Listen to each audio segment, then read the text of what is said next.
The Mass begins when the priest prays in the name of the Father, and of the Son, and of the Holy Spirit.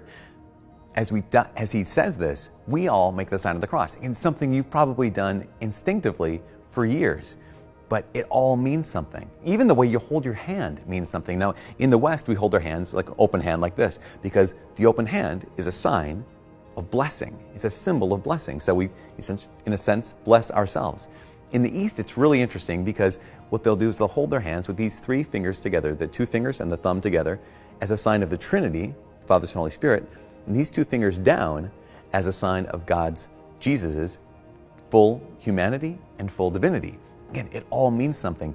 When we make the sign of the cross itself, we're reminding ourselves of at least three things. The first thing, and the most obvious thing, is that God is a Trinity.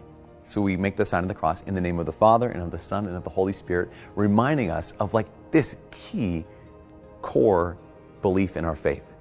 But even more, when you trace the sign of the cross on yourself, what you're tracing on yourself is your worth. It's your price tag. You can ask the question, how much are you worth? Are you worth $1 million? Are you worth $1 billion? Well, the sign of the cross is your price tag. It's how much you are worth. You are worth, according to God, you are worth His very life and His very death. As often as you make the sign of the cross, you're claiming your price tag. The last thing is this. So many people kind of lose their story in life. They don't know why they're here in life. They don't know the meaning of life. Well, there's this old book back in the last century called the Baltimore Catechism. And in it, it asks a couple questions. And the first question is this: who made you? Well, the answer, God made me. But the second question goes to the heart. And the question is, why did God make you?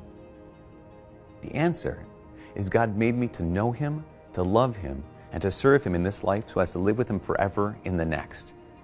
As often as you find yourself kind of not knowing the meaning of life, or not knowing, does your life have a purpose, or do you have a story, you can make the sign of the cross. And it reminds you that you're here for a reason. You're here to know God, to love Him, and to serve Him in this life so as to live with Him forever in the next. That's all wrapped up in that sign of the cross.